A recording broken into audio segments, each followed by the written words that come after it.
Olá, um bom dia para você. Nesta terça-feira, os senadores aprovaram empréstimos, indicação para autoridades e um projeto que garante prioridade para os gastos com educação, saúde e segurança pública. O plenário aprovou a garantia de prioridade aos gastos com saúde, educação e segurança na execução orçamentária. Isso quer dizer que, caso não haja recursos para cobrir todas as despesas obrigatórias, as ações e os serviços nesses 3 setores terão preferência. E em uma situação em que as despesas ultrapassem a arrecadação, essas serão as últimas áreas a sofrerem cortes. Se tivéssemos isso há mais tempo, era possível que nossa situação hoje não fosse tão dramática na área da educação e saúde. Essa proposta da autoria da senadora Rose Freitas, sem dúvida que vem preencher uma grande lacuna no ordenamento jurídico do nosso país. E o senador Telmário Mota fez um acréscimo, um aditivo, através de uma emenda muito importante, incluindo nesta prioridade o setor de segurança pública. Na opinião do senador Randolfo Rodrigues, esse projeto é um avanço a uma mudança feita na Constituição em 2016. Os números que nós temos indicam que houve uma retração desses investimentos com o advento da emenda constitucional 95. Esse projeto de lei complementar traz a possibilidade de priorizar esses investimentos. O presidente do Senado Federal, Eunício Oliveira, se reuniu com o presidente da República eleito, Jair Bolsonaro, e com o futuro ministro da Economia, Paulo Guedes. Na pauta, o orçamento, que deverá ser votado até o final do ano, e a aprovação de emendas. Me coloquei na posição de dizer, todo esse período em que eu fui presidente, nós sempre saímos aqui de férias constitucionalmente, ou seja, aprovando a LDO ou aprovando o orçamento. Mas que eu já havia prorrogado o prazo de emendas no orçamento e que eu estaria também, inclusive, aberto a fazer a discussão do orçamento, até porque esse orçamento tem que ser encaminhado com data prevista na Constituição, como foi o caso, pelo presidente anterior. Mas não seria correto da minha parte, entendo eu, e nem justo com o presidente eleito, não permitir que ele possa fazer solicitações de alteração nesse orçamento que vai ser aplicado em 2019. Agora, não há como o presidente eleito, a partir de janeiro, mandar um novo orçamento, porque é sempre, como diz a Constituição, o orçamento é do ano anterior, encaminhado até o mês de junho, para ser aprovado até o final do ano e aí aplicado no ano seguinte. Então, eu estou aberto à discussão em relação à questão do orçamento e em relação às matérias. Não farei nenhuma pauta bomba para não criar nenhum tipo de problema, a não ser os projetos que já estão tramitando aqui na casa e não aconteça nenhum tipo de solicitação para que se faça um entendimento em relação a isso. A conversa eu e ele e Paulo Guedes que o Paulo Guedes trataria da discussão em relação a possíveis emendas ao orçamento. O fato é que eu quero sair aqui no dia 22 de dezembro, até o dia 22 de dezembro, com o orçamento discutido e aprovado pelo Congresso Nacional. E agora vamos conferir o que está programado nas comissões do Senado que se reúnem nesta manhã. Às 9 horas, na Comissão de Desenvolvimento Regional e Turismo, está na pauta projeto que trata da isenção de imposto para a Zona Franca Verde. Na Comissão de Ciência e Tecnologia, o destaque é para o projeto que altera o marco legal das telecomunicações para permitir que concessões sejam convertidas em autorizações. Na Comissão de Assuntos Sociais, senadores podem votar projeto que obriga o INSS a recrutar peritos de outros órgãos para a realização de perícias médicas. Às 10 horas, na Comissão de Constituição e Justiça, pode haver decisão sobre proposta que aumenta o valor das taxas nos cartórios do Distrito Federal. Às 10 horas também, na Comissão de Relações Exteriores, vão ser sabatinados diplomatas indicados para o cargo de embaixador do Brasil na Costa Rica e na Arábia Saudita. Às 10h30, na Comissão de Educação, audiência pública para debater violações e restrições ao livre exercício da profissão de músico no Brasil. Às 11 horas, na Comissão de Transparência, Governança, Fiscalização e Controle e Defesa do Consumidor, vai ser apresentado o Índice de Transparência Legislativa. No mesmo horário, os senadores se reúnem na comissão especial criada para analisar o Código Brasileiro de Aeronáutica. Eles podem votar o relatório final. Às 11h30, na Comissão de Direitos Humanos, está na pauta projeto que obriga a instalação nos shoppings de brinquedos adaptados para crianças com deficiência. E, ao meio-dia, senadores e deputados da comissão mista que analisa a medida provisória que amplia recursos para as loterias e para o esporte, analisam relatórios sobre a proposta. Promulgada em 1988, a Constituição Federal completou 30 anos no dia 5 de outubro. Sessão solene no Congresso Nacional nesta terça-feira comemorou a data. Personalidades do meio político e do judiciário estiveram presentes para celebrar a Carta Magna. Há 3 décadas, um símbolo de esperança. Declaro promulgada o documento da liberdade, da dignidade, da democracia, da justiça social do Brasil. Que Deus nos ajude que isto se cumpra.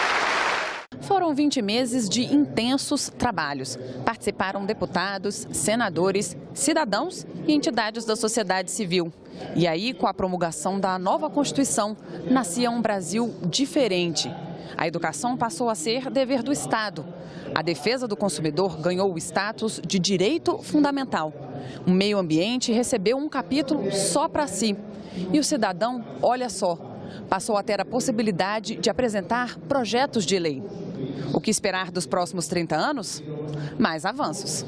De fato, a Constituição de 1998 é uma obra eloquente do avanço institucional, social e legislativo da civilização brasileira e bastaria, para louvá-la, nos remetermos à sua eficácia no plano da realidade. A comemoração dos 30 anos da Constituição reuniu no Congresso políticos como José Sarney, o presidente que convocou a Assembleia Nacional Constituinte lá em 1985, e o recém-eleito presidente do Brasil.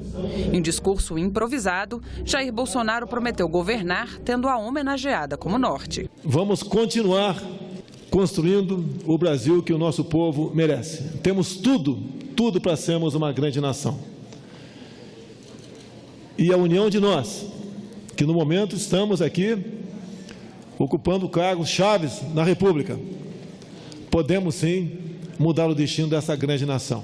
É hora de celebrarmos, poderes da República e sociedade civil, um grande pacto nacional para junto trilharmos um caminho na busca por reformas fundamentais que precisamos enfrentar. Destaco 3 que serão desafios imediatos para o futuro imediato. Reforma da Previdência, uma reforma tributária e fiscal e a promoção da segurança pública. A Constituição é um instrumento fundamental para a nossa democracia, mas como um corpo vivo ela vai se renovando, né? A cada ciclo. Acho que a gente tem um Estado que está ficando um Estado inviável. Então as reformas são decisivas para que a gente possa, nesse novo ciclo da política que saiu das urnas, a gente possa abrir um novo ciclo para o Estado brasileiro. Agora, mais do que nunca, no momento presente, no momento que nós precisamos pacificar as ruas, unificar o país e apresentar uma pauta propositiva, uma pauta que realmente resolva os problemas mais pedestres do cidadão, de segurança pública, de saúde, de educação, de geração de emprego e renda, mais do que nunca ela vai ser chamada à sua responsabilidade. Mais do que nunca, todos nós, presidente da República, senadores, deputados ou quem quer que seja, vamos ter consciência de que nesses momentos de crise, em que a Constituição é e tem que ser o nosso guia. Em seu pronunciamento, o senador Eunício Oliveira enfatizou a importância do respeito à Constituição para a preservação da democracia. Primeiro a falar na sessão comemorativa desta terça-feira, o presidente do Congresso recordou a efervescência dos debates na elaboração da Constituição de 1988. Eunício Oliveira lembrou os corredores cheios do Congresso durante a Assembleia Nacional Constituinte. Quem participou costuma lembrar com entusiasmo daquele maravilhoso momento da história do Brasil. Os corredores desse Congresso Nacional fervilhavam de brasileiros e brasileiras, de todas as profissões, de todas as raças, de todas as cores, de lugares e de classes sociais diferentes de todo esse país. Ulisses Guimarães estimava em 10 mil pessoas o trânsito cotidiano nas dependências do Congresso Nacional, o que representava aproximadamente a participação de milhões de pessoas em todos os eventos. Foi assim que o povo brasileiro, ao cruzar as portas do Congresso Nacional, fez dele, de fato, e mais do que nunca, a casa do povo brasileiro.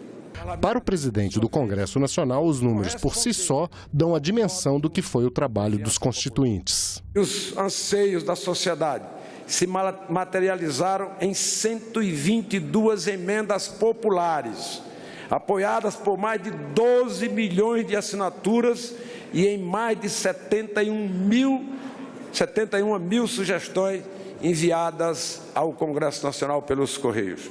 A necessidade do respeito absoluto à Constituição foi lembrada pelo presidente do Senado em seu pronunciamento. As constituições refletem o momento histórico em que elas nascem.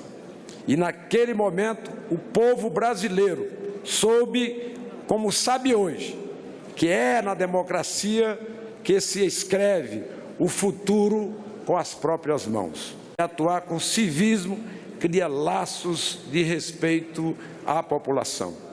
Essa é a história da nossa Constituição. Por isso, devemos sempre respeitá-la e principalmente cumpri-la. O presidente Michel Temer, que já iniciou a transição do governo para o presidente eleito Jair Bolsonaro, elogiou a harmonia entre os poderes prevista na Constituição e a maneira como a Carta Magna foi construída. Michel Temer, que foi deputado constituinte, lembrou a participação popular na elaboração da Carta de 1988. Eu me recordo da grande agitação, Antônio Jesus, que havia aqui na Constituinte, o povo todo ingressando pelo Congresso Nacional, o povo todo, todos os setores da nacionalidade, Maria Badia, trazendo para o interior do Congresso Nacional as suas reivindicações, e reivindicações que eram filtradas e acolhidas. Também comentou a eleição do presidente Jair Bolsonaro. Nós não somos titulares do poder. Titular do poder é o povo que no dia 7 de outubro foi às urnas e elegeu Jair Bolsonaro, elegeu deputados e senadores. Fez considerações sobre a divisão dos poderes e desejou longa vida à Constituição. Nós estamos aqui recordando a Constituição de 88, mas não recordando-a para esquecê-la, ao contrário, recordando-a para preservá-la e fazer com que daqui a 70 anos estejamos todos aqui comemorando o centenário da Constituição de 88. Nesta quarta-feira, o presidente eleito Jair Bolsonaro se reúne com o presidente da República, Michel Temer. O coordenador de transição do governo eleito, nomeado ministro extraordinário, Onyx Lorenzoni, e o ministro da Casa Civil, Eliseu Padilha, também vão participar da reunião. E nós ficamos por aqui. Você pode rever as reportagens desta edição na nossa página na internet, senado.leg.br/tv. Muito obrigado pela sua companhia e continue sintonizado aqui na TV Senado.